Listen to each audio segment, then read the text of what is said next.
నమస్తే రమగారు. నమస్తే జయ. రమగారు, మనం హ్మ్. ఎవరినైనా హ్మ్. వద్దన్న పని చేస్తున్నారనుకోండి, హ్మ్. ఏంటి ఉద్దాలకుడి భార్యలాగా వద్దన్న పనే చేస్తున్నావు అంటారు. అవును. అసలు ఆ కథ ఏంటండి? ఉద్దాలకుడు ఒక ముని. ఆ! మహాభారతంలో వస్తుంది. ఓకే. అయితే ఈ ఉద్దాలకుడు ఏంటంటే ఆయన భార్య చెండి ఆవిడ పేరు. ఆ! మామూలు చెండి కాదు, చెండికే పేరుకు తగినట్టేనా? పేరుకు తగినట్టే. ఆవిడ ఏది వద్దంటే అది చేస్తానంటుంది. ఆ! అన్నీ అంతే. చెయ్యి అంటే చచ్చినా చేయదు. వద్దన్న పని చేసేది ఉద్దాలకుడు పెళ్ళాం అనేదే పేరు. ఆ! ఏమే తీయకు అంటే తీస్తుంది, తీయి అంటే తీయదు, చెయ్యికే అంటే చేస్తుంది, చెయ్యి అంటే చేయదు. ఏదైనా పనికి రాదు అంటే అది చేసి తీరుతుందనమాట ఆవిడ. అయితే ఏమైందట, ఈ ఉద్దాలక మహామునికి తండ్రికి పితృకార్యం వచ్చింది. నాన్నగారికి ఆయన తద్దినం పెట్టాలి. ఏమే మా నాన్నకి తద్దినం పెట్టను నేను అన్నట్టు. పెట్టకపోతే ఎట్లా, పెట్టాల్సిందే అంది ఆవిడ. హ్మ్. సరే అక్కడి నుంచి నేను పిండి వంటలు వాళ్ళని వీళ్ళు చేయటము అవన్నీ వ్యవహారాలు నేను చేయనే, ఊరికి నీళ్ళు వదులుతాను. అదేమిటి పిండి వంటలు చెప్పతే ఎట్లా, నేను గారెలు బూర్లు అన్నీ చేస్తాను, 16 పదార్థాలు చేసి మామగారికి తద్దినం పెట్టాల్సిందే అని. సరే తద్దిన ఏర్పాటు అవుతోంది. నేను బ్రాహ్మణులు పిలవను అన్నాడు ఆయన. పిలవకపోతే ఎలా, పిలవాల్సిందే అంది. పిలిచాడు. బ్రాహ్మలు వచ్చారు. ఈ వడ్డన్లు గిడ్డన్లు ఇవన్నీ తర్పణాలు నా వల్ల కాదే అన్నాడు. అవన్నీ నువ్వు చేయాల్సిందే అంది ఆవిడ. దాని అంతకీ ఏర్పాటు చేసింది. అంతా సాంగంగా పితృకార్యం గట్టెక్కేసరికి ఆయన చివరికి తద్దినాల్లో చివరి ఇదేంటంటే పిండాలు చేసి పెడతారు. అవును. తండ్రి పోతే తండ్రి, తాత, ముత్తాత ముగ్గురు పేరుతోటి 3 పిండాలు పెడతారు. హ్మ్. ఈ పిండాలని నీటిలో కలపాలి, హ్మ్. లేదా మరి అగ్నిలో వేస్తారు. ఆవుకి పెట్టేది కూడా ఒక విధానం ఉంటుంది, ఒక్కొక్క చోట ఒక్కోలా ఉంటుంది. నీటిలో కలపడం చాలా పెద్ద మంచి విధానం అని చెప్తారు. హ్మ్. ఈయన ఈ అన్నీ జరిగిపోయినాయి కదా, ఆ ఉత్సాహంలో ఏమే ఇన్ని వీటిని తీసుకెళ్ళి చెరువులో కలుపుతానే అన్నాడు.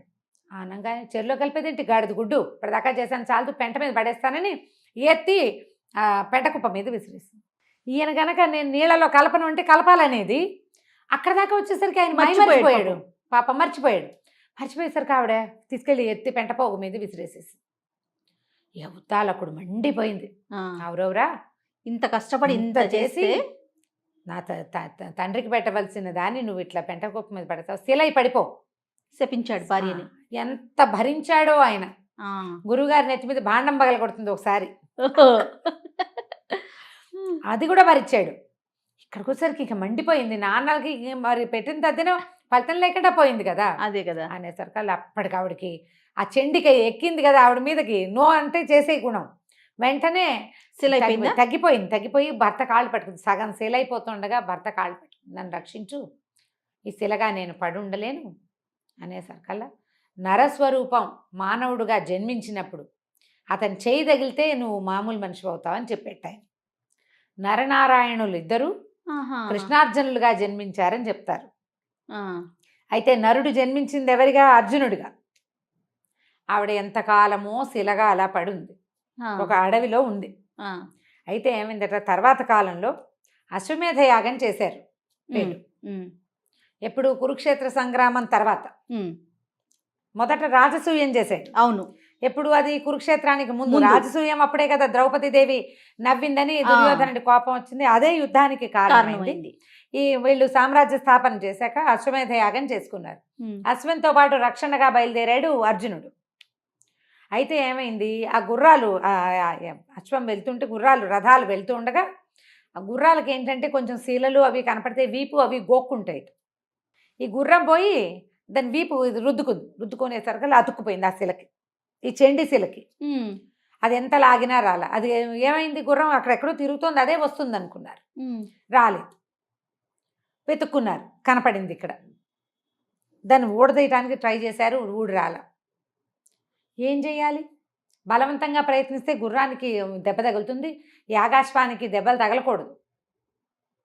దాన్ని ఒంటి మీద గీతలు పడి నెత్తురు రావటం, చిన్న ముళ్ళు కూడా గుచ్చుకోకూడదు, రక్షిస్తారు. యాగాశ్వాన్ని రక్షించడం అనేది కార్యక్రమం అనమాట. అవునవును. సైనికులు ఎంత ప్రయత్నించినా తీయలేకపోయారు. ఆ రాయి నుంచి అది ఊడి రాల. ఏం చెయ్యాలో తెలియలేదు. అర్జునుడు ఇప్పుడు సైనికులంతా ట్రై చేస్తున్నారు. అర్జునుడు రాజు కదా, ఆయన ఎందుకు చెయ్యేస్తాడు, ఆయన దూరంగానే నుంచున్నాడు. ఏ విధంగా ప్రయత్నం చేసినా ప్రయాణం ఆగిపోయింది, గుర్రం అక్కడ ఉండిపోయింది. ఏం చేయాలో తెలీదు. అప్పుడు ఆ సమీపంలో ఇక్కడ అక్కడక్కడ తిరుగుతుంటే ఆ అడవిలో ఒక పక్కన ఒక ఋష్యాశ్రమం ఉంది. సౌభరి అని ఒక ఋషి. అక్కడ ఉన్నాడు. ఆ సౌహరిని నేను వెళ్ళి అర్జునుడు ఆయనకి నమస్కారం చేశాడు. ఇలాంటి పరిస్థితులు ఉన్నావు, ఏం చేయాలో తెలియట్లేదంటే ఆయన తన దివ్య దృష్టితోటి చూసి చెప్పారా? ఆమె నీ కోసం వేచి ఉంది, కొన్ని ఘడియల్లో ఆమెకి తన శాప విమోచన ఉంది. భర్త ఇచ్చిన శాపం శిలవై పడిపో అని, నరుడి చేయి తగిలిన నాడే నీకు విముక్తి అని చెప్పాడు. కొన్ని ఘడియలే ఆమెకి శాప విమోచనానికి సమయం ఉంది, నువ్వు వెళ్ళి ఆ శిలను తాకితే వదిలిపెడుతుందని చెప్పాడు. చెప్పేసరికల్లా అర్జునుడు వెళ్ళి ఆ శిలను ముట్టుకుంటే ఆవిడ చెండిగా మారిపోయింది. ఆ శిల గుర్రాన్ని వదిలేసింది. వదిలేస్తే అప్పుడు ఆయన ఉద్దాలక మహాముని వచ్చి తన భార్యను తీసుకెళ్ళాడు. అంటే ఉద్దాలక మహాముని ఎంత పాతవాడు చూడండి. ఏనాటిది కురుక్షేత్ర సంగ్రామం అయ్యాక జరిగిందనమాట. ఆమెను తీసుకెళ్ళాడు. ఆ కథల్లో మాత్రం ఈ ఉద్దాలకుడు భార్య కథ మాత్రం అలా చెప్పుకుంటూనే ఉంటారు. ఎవరైనా వద్దన్న పని చేస్తే ఉద్దాలకుడు పెళ్ళాం అంటారు. చివరికి కానీ ఆవిడ బుద్ధి మార్చుకుంది. ఓకే. శాపం వచ్చాక ఈ కథ చూడు ఇంట్రెస్టింగ్గా ఉంది. చూడండి, మామూలుగా కూడా మనం అట్లా వద్దన్న పని చేస్తూ ఉంటారు కదా. అవును. వద్దన్న పని చేసే వాళ్ళు పర్యవసానం ఇలా ఉంటుంది, ఖచ్చితంగా అనుభవించవలసిందే. కాబట్టి అన్నిటికీ నో చెప్పటం లేదా వద్దన్నదే చేస్తామని మొండికెత్తటం, అవును అవును, వీటి వల్ల పర్యవసానాలు మంచివి ఉండవు. ఏవో కొన్ని చేయాల్సే వస్తాం జీవితంలో, కొన్ని చేయాల్సి వస్తాం, కానీ ప్రధానికి కాదు కదా. అవునవును. కొంతమంది ఉంటారు రమ్మగారు, ఏది అంటే దానికి వ్యతిరేకమే, ఇంకంతే. అంతే, ఎడమంటే తెడ్డం. అంత విపరీత ప్రవర్తన ఉంచుకోకూడదు.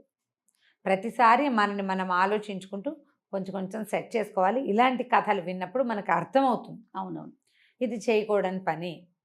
పితృకార్యాలు చేసేటప్పుడు అడ్డం పడకూడదు, అంత అక్కర్లేదు, ఇంతే చేయాలి అని అనకూడదు. దానివల్ల శాపాలు వస్తాయి. చాలా వరకు వింటుంటాం కదా రమ్మగారు. వద్దంటారు ఇళ్ళల్లో వాళ్ళు వద్దనేస్తారు. ఇవన్నీ నేను చేయలేను. ఏడాదికి ఒకసారి చేయలేవు, చెయ్యాలి కదా. ఏమిటి మన ముందు వాళ్ళకి మనం ఇచ్చే గౌరవం? ఆ ఒక రోజుకి, ఆ ఒక పూట ఖర్చుకి ఎందుకు వెనక్కి తీయాలి? ఒక పూట శ్రమ పడలేమా? పండగలు పబ్బాలు ఇవైతే మాత్రం చాలా భారీ ఎత్తున చేసేసుకుంటాం, కానీ పితృకార్యాలకు అంత మాత్రం వెనుకంజ వేస్తాం. వెనుకంజేస్తారు. అది వేయకూడదు. వేసిన వాళ్ళకి ఇలాంటి పర్యవసానం వస్తుంది. తప్పకుండా అండి. మనం తెలుసుకోవటానికి అంటే పిల్లలకి చెప్తానికి కూడా, మనం తెలుసుకోవడానికి ఈ కథలు ఎందుకు చెప్పారంటే మన బుద్ధి కలిగి ఉండే పిల్లలకి కూడా మంచి స్టోరీ కదా. నమస్తే.